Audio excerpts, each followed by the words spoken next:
vamos a comenzar. Gracias, Mauricio.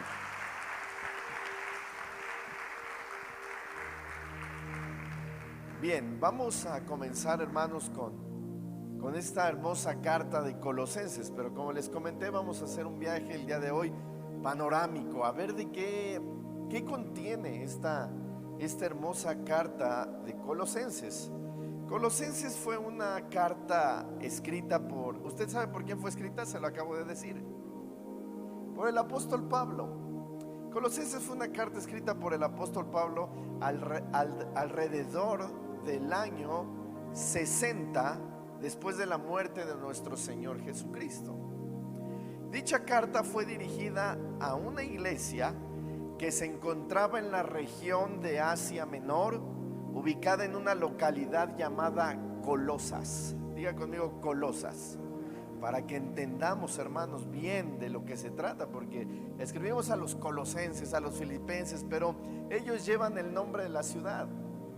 Es como, por ejemplo, lo dije muchas veces en Filipenses, nosotros somos los nezahualcoyotlenses, ¿verdad? Entonces, si el apóstol Pablo escribiera a Neza, diría a la carta, primera carta a la iglesia de los nezahualcoyotlenses. Imagínense, ¿no? Bueno, ¿quién nos dijera, no?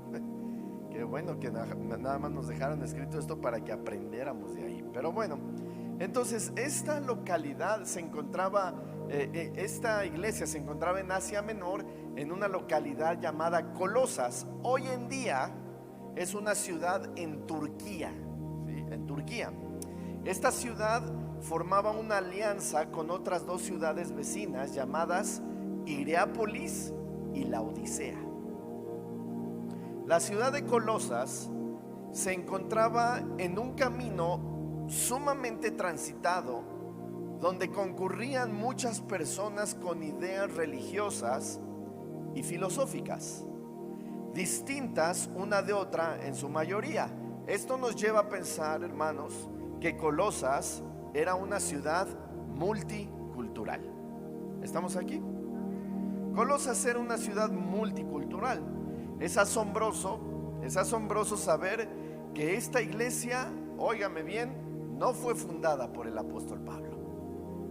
Es asombroso saber que esta iglesia de Colosas no fue fundada por el apóstol Pablo, así como lo fue Filipenses. Filipenses sí fue fundada por el apóstol Pablo. Se cree, escuche, se cree que estando Pablo predicando en Éfeso, un hombre originario de Colosas llamado Epafras, diga conmigo Epafras. ¿Se acuerda que en Filipenses había un Epafrodito? En Efesios había un Tíquico. Bueno, ahora hay un Epafras, ¿sí? Se cree que estando Pablo predicando en Éfeso, un hombre originario de Colosas llamado Epafras escuchó a Pablo. Este hombre creyó en el evangelio que predicaba Pablo y regresó a su ciudad. ¿Cuál era su ciudad? Colosas, a compartir lo que había escuchado. Y de esta manera fue creciendo el número de personas hasta conformar la iglesia de Colosas, que tiempo después recibió esta carta que decía de la siguiente forma. Abra su Biblia en Colosenses capítulo 1, versículo 7. Como lo habéis aprendido de Epafras, nuestro consiervo amado, que es un fiel ministro de Cristo. ¿Para quién? Para vosotros, dice. Hermanos, esto es algo asombroso. Fíjense lo que le voy a decir. Pablo nunca, diga conmigo nunca, ¿sí? Pablo nunca visitó la ciudad de Colosas. Nunca visitó la ciudad de Colosas y mucho menos visitó a esta iglesia. Nunca lo hizo. Les escribe, el apóstol Pablo les escribe estando preso en Roma, porque recibió un reporte de Epafras. Impresionante, hermanos, el nivel de autoridad que tenía Pablo para con estas personas que ni siquiera lo conocían, y tampoco ni por foto lo conocían. Pero qué nivel de autoridad tenía el apóstol Pablo, que escribe una carta y todavía los regaña. Imagínense que aquí hubiera un apóstol y que les mande esta carta el apóstol Pablo. ¿Y ustedes? ¿Y por qué? Imagínense, ustedes, ¿qué sé qué? Pero imaginen la autoridad del apóstol Pablo, que sin conocer la iglesia, sin conocer, y todavía les dicen, les manda una carta un hermano que está en la cárcel. ¿Y por qué está en la cárcel? ¿No? Bueno, todos ya sabemos por qué está en la cárcel, pero a lo que voy es que qué nivel de autoridad del apóstol Pablo. Al parecer, este pastor, o bueno, Epafras, no sé si fuera pastor o no, pero Epafras estaba bajo la dirección o bajo el liderazgo del apóstol Pablo. Eso es lo que alcanzamos a percibir en esta carta. Por eso es que Epafras fue con Pablo estando preso en Roma y le explicó la situación de la iglesia. Al parecer, este pastor le dijo que la iglesia estaba enfrentando algunos problemas en cuanto a sus creencias. Algunos falsos maestros estaban tratando de convencer a estos creyentes de que necesitaban, oiga bien, de que necesitaban algo más que Jesucristo. Que si querían experimentar una vida espiritual más plena y más completa, necesitaban algo más que el evangelio de Cristo. Imagine a Epafras diciéndole a Pablo: Pablo, oye, en la iglesia, como es multicultural la ciudad, en la iglesia nos están visitando falsos maestros, nos están visitando personas que tienen unas ideas bien locas. Oye, Pablo, ¿y la iglesia? ¿Tú crees, Pablo, que la iglesia les está creyendo? Y yo creo que Pablo les dijo: ¿y qué está diciendo? ¿Qué están diciendo estas personas? Están diciendo que necesitamos algo más. No solamente el evangelio de Cristo, necesitamos algo más. Es más, nos dicen: no te conformes, necesitas una experiencia, ve a otro nivel. ¿Alguien ha escuchado esto, hermanos? ¿Verdad? Eso era lo que le estaba diciendo Epafras al apóstol Pablo. Esta, hermanos, es una de las amenazas que, sin saberlo, todo cristiano ha tenido que enfrentar desde que comenzó la iglesia. Al cristianismo le falta algo más poderoso, experiencias que nos transporten a otro mundo. Pastor, ¿y está mal la experiencia? ¿Usted qué opina? ¿Y los demás? ¿Está mal tener una experiencia? No como la de Enrique Iglesias, una experiencia religiosa, no, sino una experiencia con el poder del Espíritu. ¿Está mal? Eso era lo que decían estos falsos maestros. Estos falsos maestros están diciendo: a la iglesia se les está diciendo que necesitan algo más del evangelio de Jesucristo, una experiencia, algo que los transporte. Y por eso yo les pregunto, hermanos, ¿está mal la experiencia o sentir algo más? No está mal. Lo que está mal es reemplazar a Cristo por la experiencia. ¿Me escuchó? Eso es lo que está mal. Porque cuando yo te pregunto algo, porque cuando no tengas una experiencia, ¿qué va a pasar? Por eso es que Tomás le dijo a Jesucristo: no, Jesús, ¿sabes qué? Ver para creer. Y Jesucristo le dijo: pues estás mal, es creer para ver. Porque más bienaventurados son los que no viendo creyeron. ¿Verdad, hermanos? Por eso es que denle el aplauso al Señor.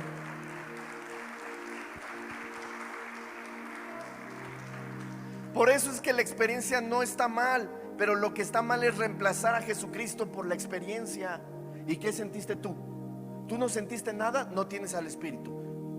Tú no, no, hermano, porque cuando no sintamos nada, entonces ¿qué? Por eso vuelvo a repetir: es más bienaventurado el que no viendo, el que no sintiendo creyó en Jesucristo.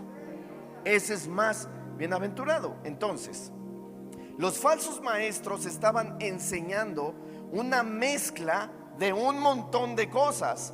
Filosofía griega con leyes y ceremonias judías mezcladas con creencias orientales. Era un desastre lo que enseñaban, toda una mezcolanza. Por ejemplo, decían: practica ciertos ritos para que los dioses te protejan de la lluvia. Abstente de la inmoralidad para que el Dios del universo te dé una vida espiritual más profunda. O sea, había algo de cierto en lo que decían, ¿sí? Pero hacían una mezcla total, y eso era lo que estaba mal. Al enterarse Pablo de estas herejías, comienza a escribir y en resumen le dice a los colosenses: ustedes, y hoy a los nezahualcoyotlenses, ustedes no necesitan de nada más. Ustedes no necesitan quizá de una experiencia, no necesitan de ir a otro nivel. Lo que ustedes necesitan saber es que Cristo es suficiente. Cristo lo es todo. Y si tenemos a Jesucristo, lo tenemos todo. Y sin Jesucristo no tenemos nada. Si tienen la experiencia, qué bueno. Y si no la tienen, qué bueno. Si viene a algún nivel mayor, qué bueno. Y si no, también qué bueno. Lo que necesitan saber es que Jesucristo es suficiente. ¿Alguien tiene a Jesucristo en este lugar? Es suficiente en su vida. Eso es lo que dice el apóstol Pablo. En medio de toda esta mezcla de ideas filosóficas y antibíblicas, el apóstol les hace ver que el cristianismo no es una filosofía más que considerar. Oiga, hermanos, le escribe a una iglesia que ni lo conocían y les dice: el cristianismo no es una filosofía más como lo que están diciendo por ahí. No es una hipótesis el cristianismo. No, hermanos, póngame atención. Hoy en pleno siglo XXI no es diferente, como en Colosas.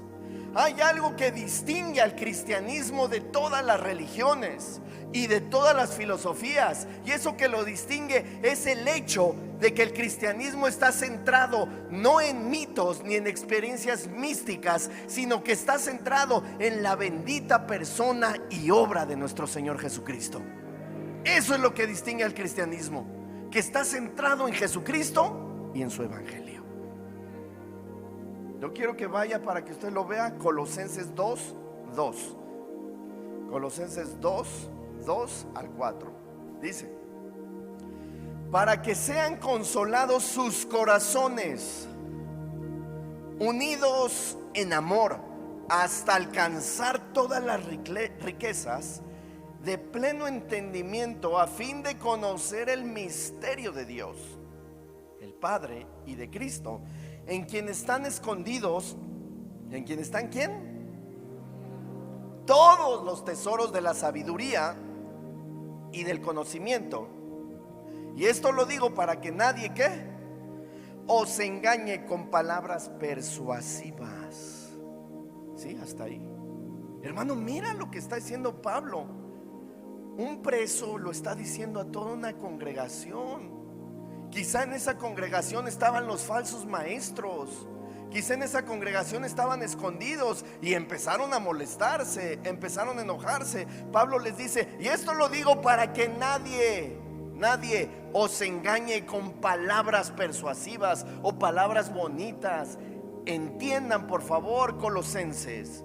Hermano, recuerde que los falsos maestros decían que al cristianismo le faltaba algo más, ¿sí? Experiencias, conocimiento. Pablo dice: no se dejen engañar, en Cristo están escondidos todos los tesoros de la sabiduría y del conocimiento.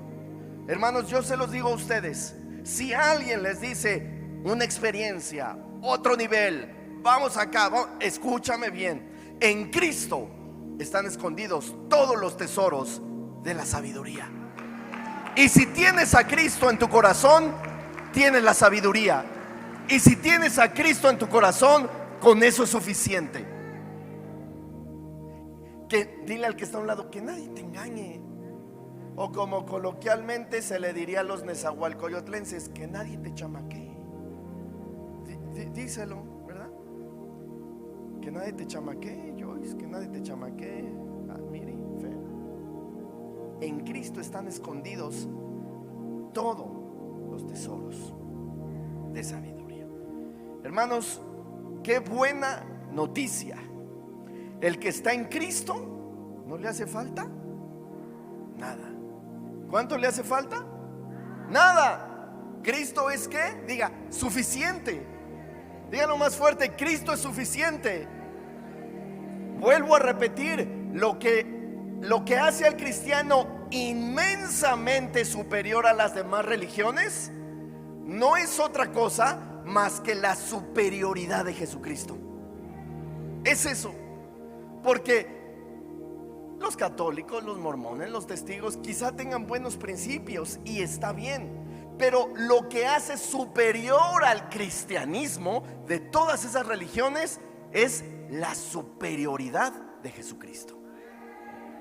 Confucio dijo a sus seguidores: yo no soy el camino. Claro, pero Jesucristo dijo: pero yo sí soy el camino. Buda dijo a sus fieles: busquen la verdad, pero Jesucristo dijo: pero yo soy la verdad. Mahoma, pobrecito, estaba sentado triste, no sabía el sentido de la vida, pero Jesucristo dijo: pero yo soy la vida. Jesucristo dijo: yo soy el camino, la verdad y la vida, y nadie viene al Padre sino por mí. Jesucristo es superior a cualquier hombre. Jesucristo es superior a cualquier Dios que haya hecho el hombre. Jesucristo es superior que cualquier cosa.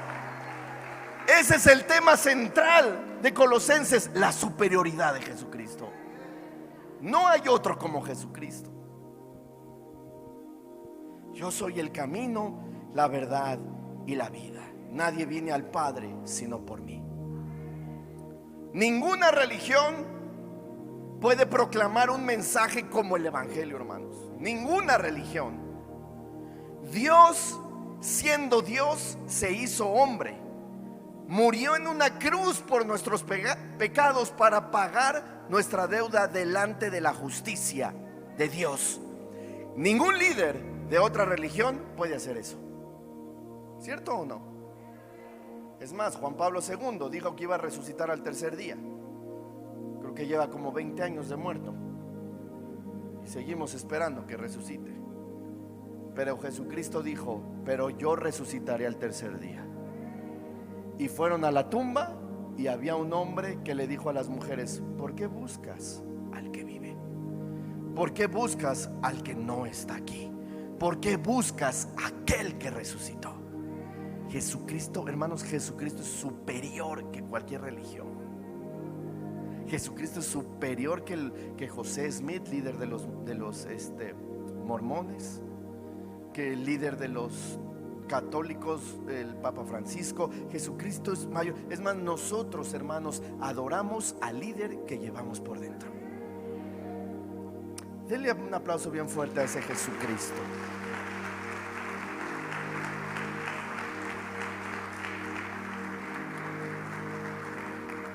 Mire, vaya a Primera de Timoteo 2, capítulo 5 y versículo 6. Primera de Timoteo 2, 5 y 6.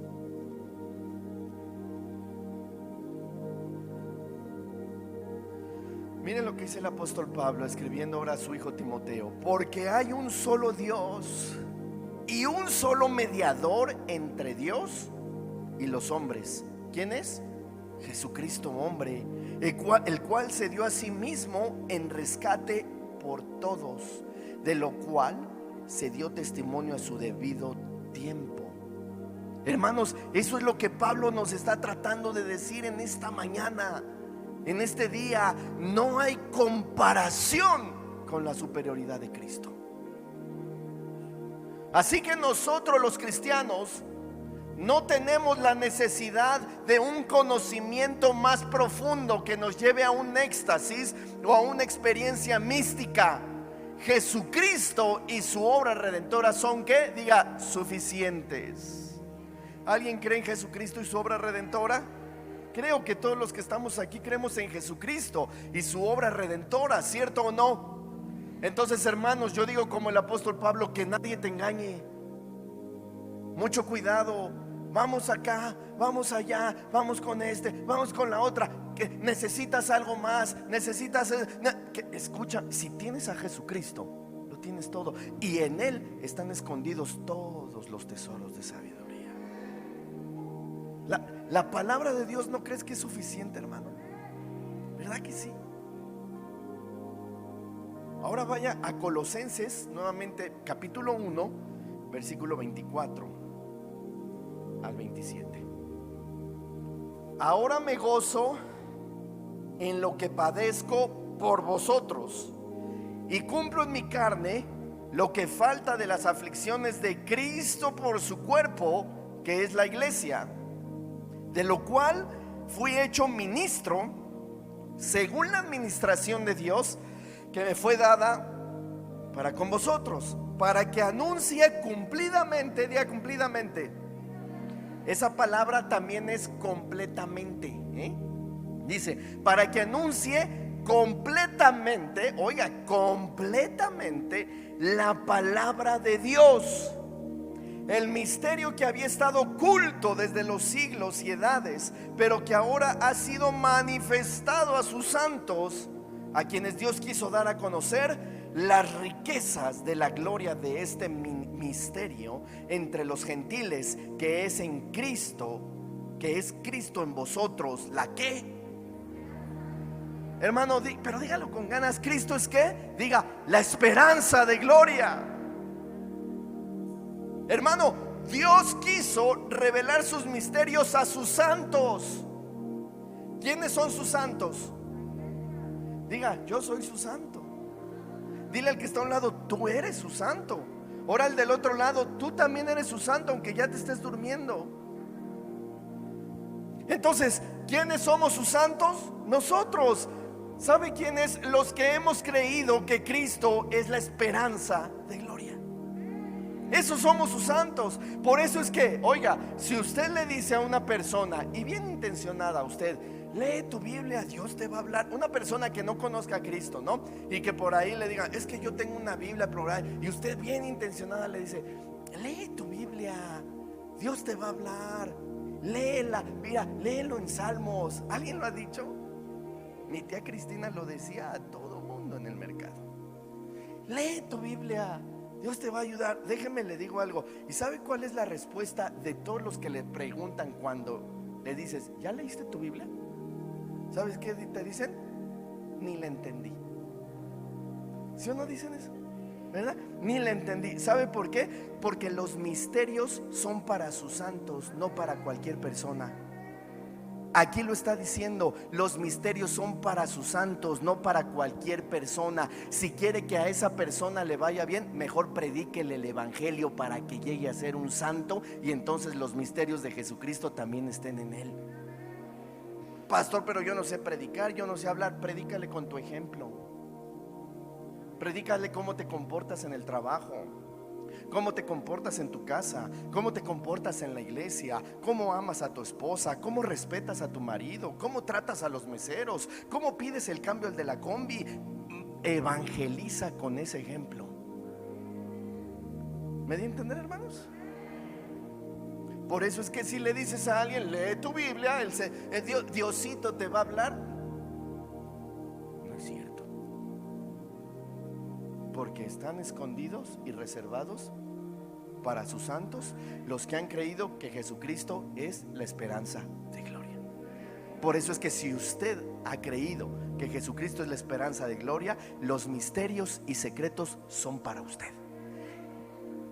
¿No es hermoso eso, hermano? Así que Cristo es suficiente para cualquier cristiano. Y Pablo termina la doctrina, porque Colosenses está dividido en 4 capítulos, 2 doctrinales y 2 prácticos. Pablo termina la doctrina diciendo lo siguiente. Vaya al capítulo 2, versículos 18 y 19. Nadie os prive de vuestro premio, afectando humildad y culto a los ángeles, entremetiéndose en lo que no ha visto, vanamente hinchado por su propia mente carnal, y no haciéndose o tomado de la cabeza, en virtud de quien todo el cuerpo nutriéndose y uniéndose por las coyunturas y ligamentos, crece con el crecimiento que da Dios. Oye, hermano, qué texto tan asombroso.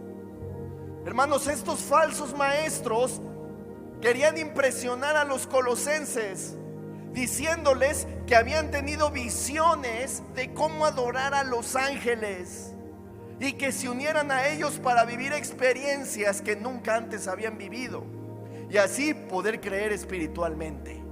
Imagínense que yo le dijera a usted, a mi suegra: suegra, venga conmigo, porque el Señor me reveló algo, que tenemos que adorar a los ángeles.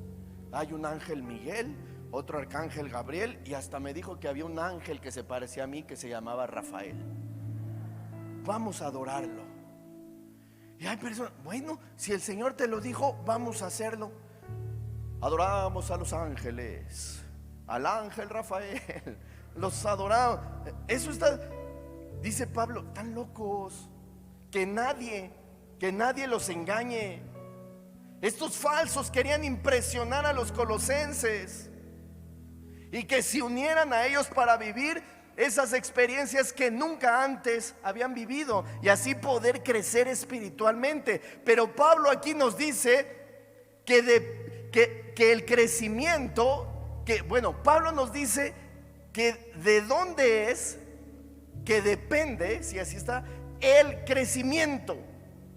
No, el crecimiento no depende de una experiencia, no depende de lo que sepas. Hermano, como cristianos, ¿de qué depende nuestro crecimiento espiritual? ¿De cantar?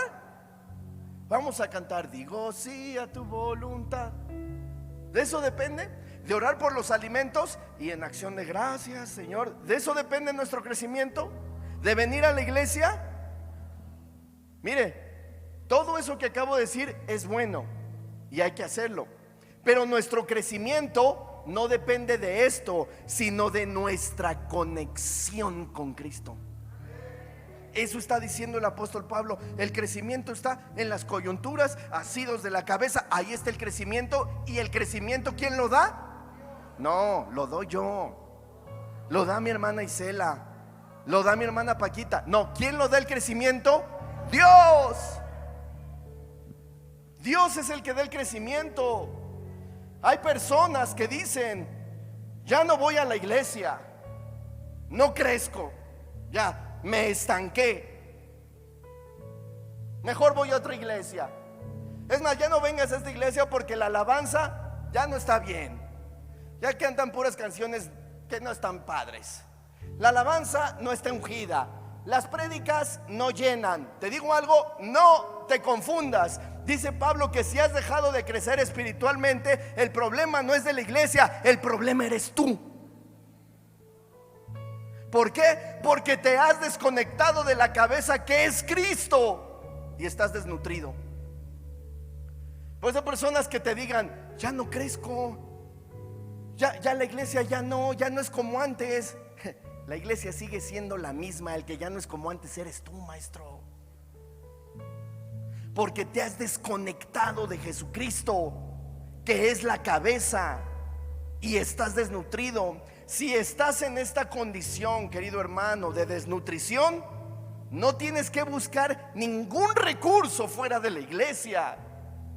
Vamos con el profeta tal, vamos con el apóstol tal, vamos a tal iglesia, vamos a tal, a ver si crezco, algo que me llene. No es ningún evento, ni siquiera es esta iglesia. Lo que pasa es, lo que necesitas es volverte a conectar a Cristo para que Él te nutra, porque Cristo es suficiente, porque Cristo lo es todo. Con Cristo tenemos todo el crecimiento, sea en esta iglesia, sea en la de allá, sea en la de allá, sea en la de allá. Si no estás conectado a Cristo, el problema eres tú. Por eso es que Pablo dice: conéctense a Cristo. Porque yo me pregunto, ¿en la iglesia primitiva necesitaban de bocinas para cantar? de una batería para tocar, de un micrófono para predicar. No, hermanos, solamente en la iglesia primitiva tenía la bendita palabra de Dios y ella es suficiente. Ella es todo. Por eso es que en las iglesias, en China, en Corea del Norte, en aquellos países que no permiten el evangelio, se reúnen ni siquiera con focos. Solamente, hermanos, todos están sentados de a chinito, sin decir, sin hacer murmullo, y todos llegan a la iglesia. Son de a 50 personas, llegan en caminos diferentes, y se siente el pastor con una lámpara y empieza a predicar. La palabra de Dios dice: Cristo es suficiente. Cristo lo es todo. No tenemos que buscar nada más. Y la iglesia aplaude así.